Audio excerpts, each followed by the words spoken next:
Hello everyone, मेरा नाम है दीप्ति भारद्वाज और आप देख रहे हैं मेरा YouTube channel @maths with Deepti, जहां हम पढ़ते हैं बीएससी का मैथमेटिक्स और हम कवर कर रहे हैं यहाँ पे बीएससी के 6 सेमेस्टर की बुक मैट्रिक स्पेस।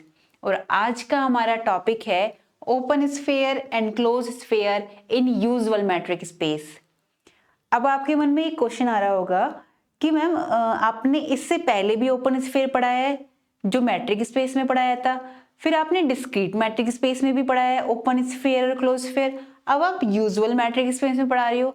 ऐसा क्यों कर रही हो कि एक ही टॉपिक को आप अलग अलग मैट्रिक स्पेस में पढ़ा रही हो? मैं बताती हूँ। ये जो ओपन स्फीयर और क्लोज स्फीयर है ना, ये इस पूरे बुक की ना फाउंडेशन कह सकते हो आप, कि अगर आपको ये अच्छे से समझ में आ गया तो आपको आगे के आने वाले टॉपिक जो मैं पढ़ाऊंगी वो बहुत अच्छे से समझ में आएंगे और कोई डाउट भी नहीं रहेगा। लेकिन अगर यहीं पर आपको समझ नहीं आता है और आप आगे बढ़ जाते हैं तो आपको डाउट आएगा ही आएगा। और मैट्रिक स्पेस में मैं usual matric space, discrete matric space अलग अलग भी करके इसलिए बता रही हूँ ताकि आपको पता चल जाए कि ओपन स्फीयर और क्लोज स्फीयर कैसे काम करता है अलग अलग मैट्रिक स्पेस में। कराने को तो मैं आपको थ्योरम और एक क्वेश्चन आ जाएंगे, एग्जाम्पल आ जाएंगे, मैं वो सॉल्व करा दूंगी, बट ये विजुअलाइज करना कि ये कैसे दिखते हैं, कैसे काम करते हैं। क्योंकि जो मैथ्स है ना, ये सिर्फ प्लस माइनस इनटू डिवाइड ये नहीं है, ये रियल लाइफ से कनेक्ट करोगे ना आप तो आपको बहुत मजा आएगा।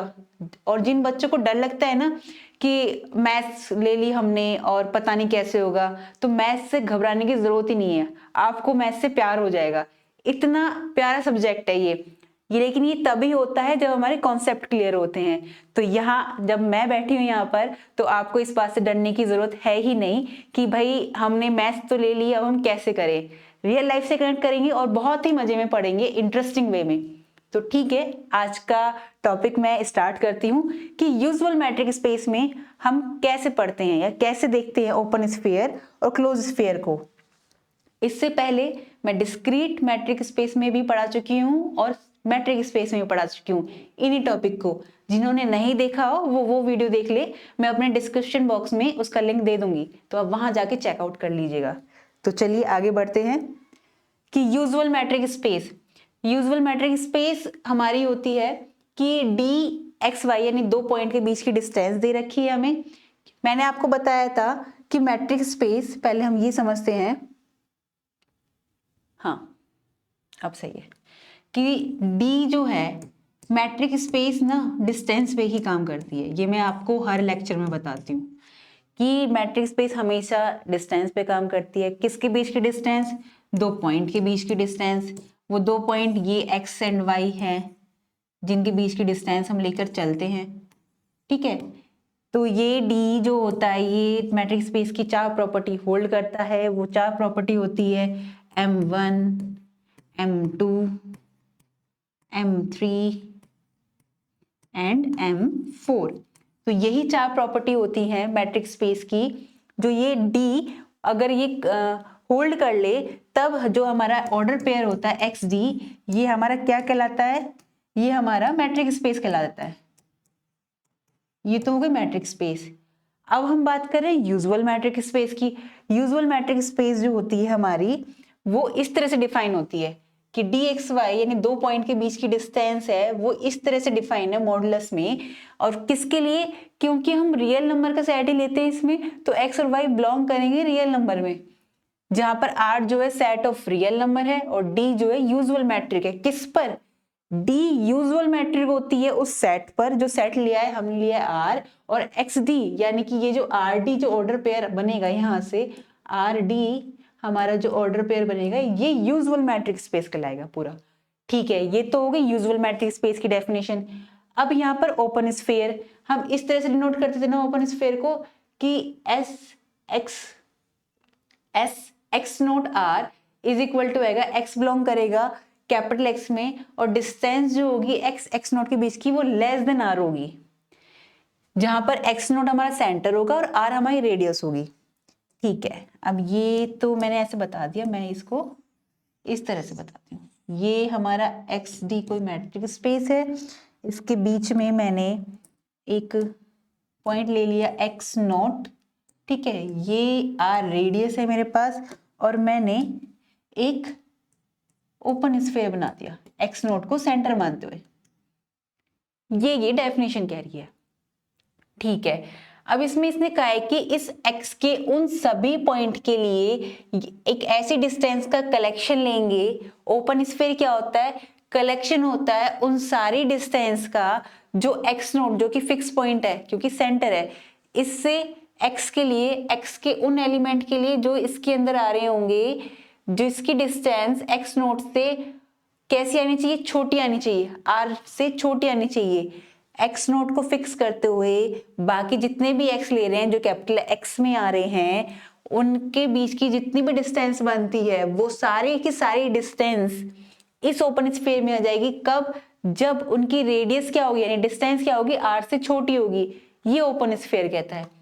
अब हम कंस्ट्रक्ट करते हैं ओपन स्फीयर किस तरीके से? यूजुअल मैट्रिक स्पेस में। कैसे करते हैं कि हमने डेफिनेशन के अकॉर्डिंग लिखा कि s x naught r, x belong करेगा कैपिटल एक्स। अब यहाँ पे कैपिटल एक्स की जगह क्या है? आर, रियल नंबर का सेट, जो कैसे डिफाइन है? D x x naught less than r. आगे बढ़ते हैं, एक्स बिलोंग करेगा कैपिटल आर में सच दैट ये हमारे पास ये दे रखा है हमें फंक्शन, उसके अकॉर्डिंग हम लेंगे एक्स एक्स नोट मॉडुलस में लेस देन आर होगा। और हम जानते हैं कि मॉडुलस में कोई भी वैल्यू लेते हैं और वो किसी से छोटी होती है, यानी लेस देन ए होती है, तो इट मीन्स इसका मतलब होता है माइनस ए से एक्स की वैल्यू ए तक जा रही है। ठीक है, तो यहां पर भी मैं अगर खोल लूं तो यहां पर माइनस आर से लेकर प्लस आर के बीच में होगी, ये रही माइनस आर से लेकर प्लस आर के बीच में आएगी। अब हमें यहाँ पे चाहिए तो सिर्फ एक्स, यहाँ एक्स नोट भी आ रहा है और ये माइनस में है, तो दोनों हम इसमें पूरी तरफ क्या कर देंगे? एक्स नोट को ऐड कर देंगे।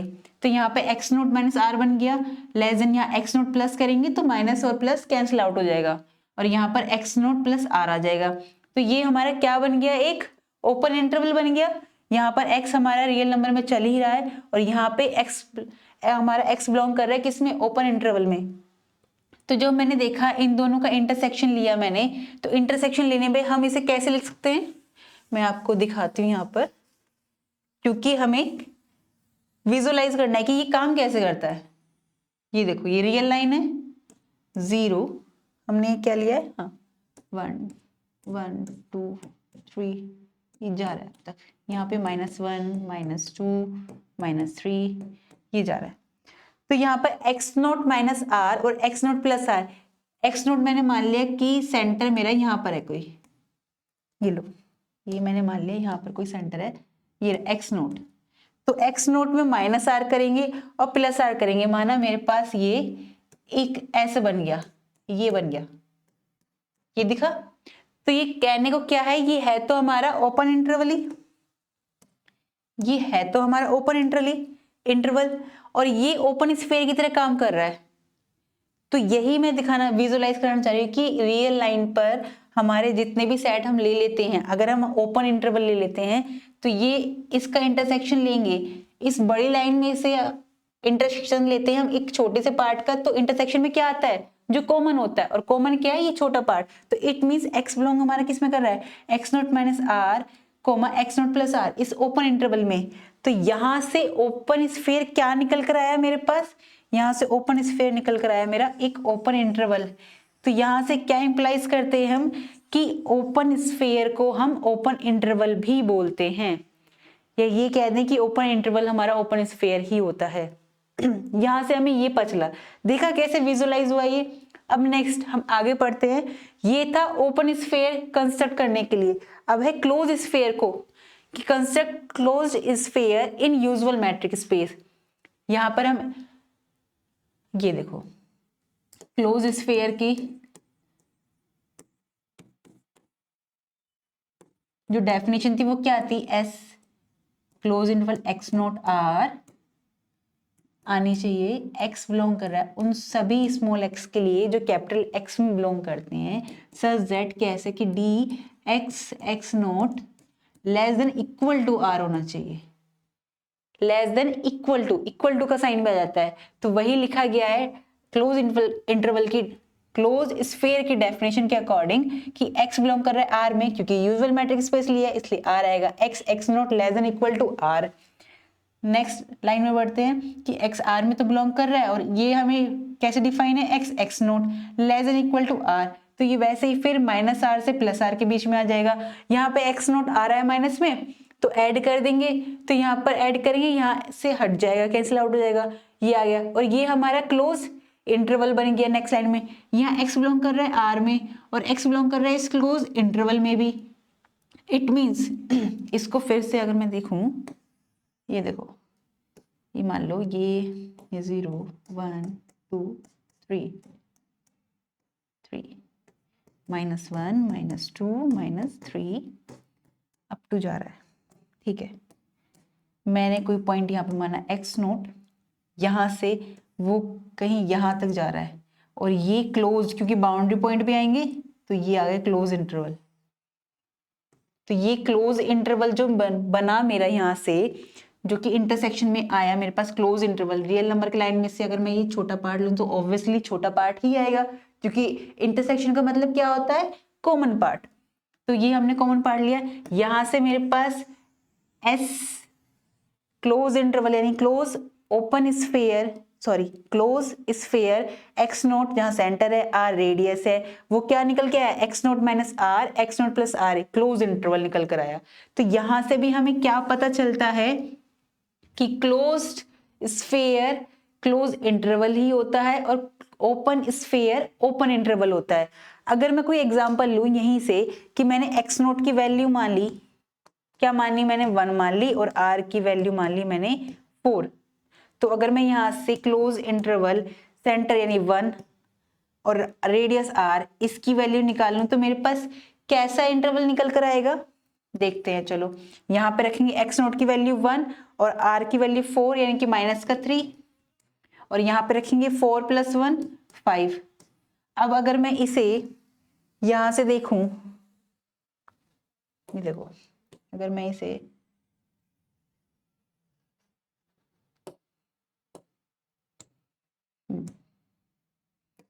इस पूरे को ही हटाते हैं, मैंने एक ये ले ली, क्या 0 1 2 3 4 5 6 अप टू जा रहा है, ये जा रहा है -1 -2 -3 -4 -5 अप टू जा रहा है। अब ये यहाँ पर मैंने 1 जहाँ पे क्या है, एक्स नोट 1 है यानी कि 1 इसका क्या हो गया, सेंटर, ठीक है।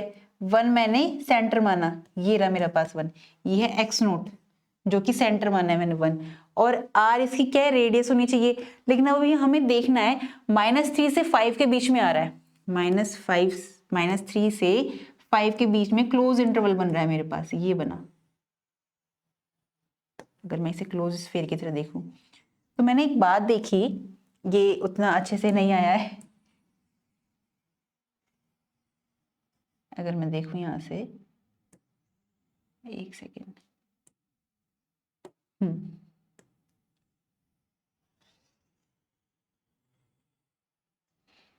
कुछ कुछ तो आया है पर इतने अच्छे से नहीं आया, ठीक है। ये रहा, यहां से अगर मैं वैल्यू निकालूं इसकी, क्योंकि ये हम क्या बना रहे हैं, क्लोज स्फीयर, तो 5 और -3, 5 में मैं अगर ऐड करूं 3 तो कितना है 8, और ये क्या होगी मेरी 2r यानी कि डायामीटर, ये डायामीटर ही तो होगा। अगर मेरे पास x नोट यानी 1, x नोट की वैल्यू जो ये 1 आ रही है, 1 को मैंने सेंटर माना है और मैंने एक स्फीयर बनाया है, तो इट मीन्स ये इसका डायामीटर हुआ, तो डायामीटर की वैल्यू यही आएगी, यहाँ से यहाँ तक के बीच की, तो इसको ऐड करेंगे, ऐड करते मेरे पास आया 8, और डायामीटर को मैं लिख सकती हूँ 2r यानी 2 रेडियस, और 2r कितनी थी वैल्यू 8, तो यहाँ से r की वैल्यू क्या निकल के आई मेरे पास 4। तो अगर मैं देखूं यहाँ से 1 2 3 4 और यहाँ से देखूं 1 2 3 4, तो इट मीन्स ये हमने प्रूफ कर दिया। यहाँ से हम यहाँ से भी प्रूफ कर सकते थे कि जो क्लोज स्फीयर होता है वो क्लोज इंटरवल ही होता है। अब अगर मैं एक एग्जांपल लूं, क्या कौन सा, यहाँ से ओपन स्फीयर के लिए, तो ओपन स्फीयर के लिए मैंने रेडियस ले ली, इस बार एक्स नोट ले लिया मैंने, क्या 2, और मैंने जो रेडियस ली है x2 या x2, ये 1 ले ली मैंने फिर से, और r ली है मैंने, r ले ली इस बार मैंने 5, ठीक है। r5 ले ली मैंने, कोई नहीं, ठीक है।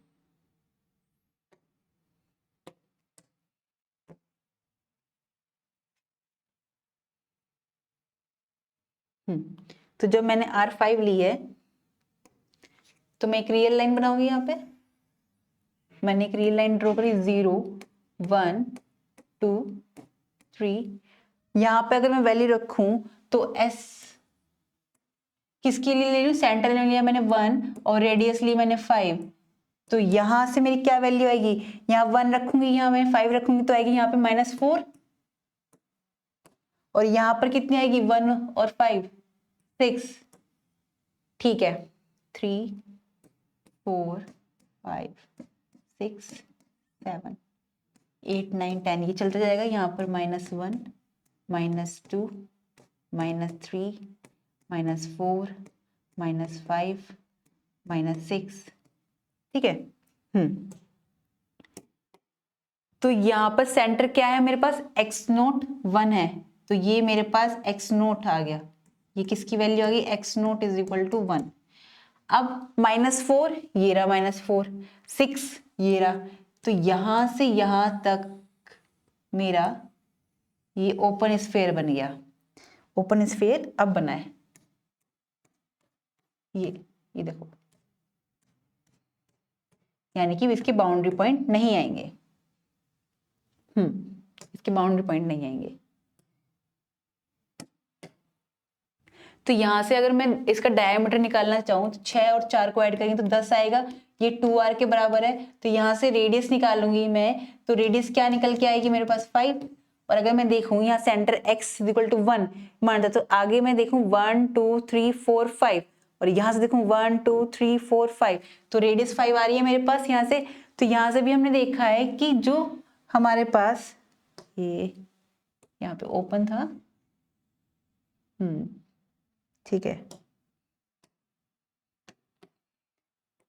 यहां से हमने देखा कि हमने ओपन स्फीयर जो लिया है एस, हमने एस एक ओपन स्फीयर लिया था जिसमें सेंटर क्या था हमारे पास 1 और रेडियस थी 5। तब हमारे पास इंटरवल आता है, ओपन इंटरवल हमारे पास -4 से लेकर 6 के बीच में, -4 से 6 का। और ये डायमीटर निकल के आया वहां से मेरा 10, और यहाँ से मैंने रेडियस निकाल ली यहाँ से 5। तो ये वेरीफाई हो गया कि हाँ हमने जो रेडियस लेके चली थी ये वही रेडियस है। इट मींस ओपन स्फीयर हमारा ओपन इंटरवल होता है रियल लाइन के लिए यूजुअल मैट्रिक स्पेस में, और क्लोज स्फीयर जो हमारा होता है वो क्लोज इंटरवल होता है। तो यहाँ से हमें ये भी पता चलता है कि ओपन स्फीयर ओपन इंटरवल होता है, और ओपन स्फीयर ओपन इंटरवल होता है, और क्लोज स्फीयर क्लोज इंटरवल होता है। तो आई होप आज का टॉपिक आपको समझ में आया होगा और आपके लिए कोई भी डाउट बचा नहीं होगा। लेकिन फिर भी अगर कोई डाउट रह जाता है किसी का तो वो कमेंट सेक्शन में मुझसे पूछ सकता है। हम आगे नेक्स्ट क्लास में पढ़ते हैं और मैं आपके सारे कमेंट के डाउट, जो भी डाउट होते हैं सारे कमेंट सेक्शन में सॉल्व कर दूंगी। और अगर मुझे लगता है कि कुछ कमेंट ऐसे हैं जिनका डाउट मैं कमेंट में नहीं दे पा रही हूँ या आप नहीं समझ पा रहे, तो मैं उसके लिए नेक्स्ट वीडियो भी ले आऊंगी। तो उसकी टेंशन आप मत लो, बस आप अच्छे से फोकस होकर पढ़ो, क्योंकि ये टॉपिक क्लियर होना बहुत इंपॉर्टेंट है। इसके बाद ही आप ओपन सेट समझ पाओगे, नेबरहुड समझ पाओगे, इंटीरियर पॉइंट समझ पाओगे। तो ये बहुत इंटरेस्टिंग बुक है। मैथ से डरने की जरूरत नहीं है बिल्कुल भी, मैं यहाँ पर हूँ, आपको डरने की कोई जरूरत नहीं है। कोई भी डाउट आता है तो आप मुझसे पूछ सकते हैं। तब तक के लिए आप पढ़ते रहिए, खुश रहिए। हम मिलते हैं नेक्स्ट क्लास में, तब तक के लिए नमस्कार।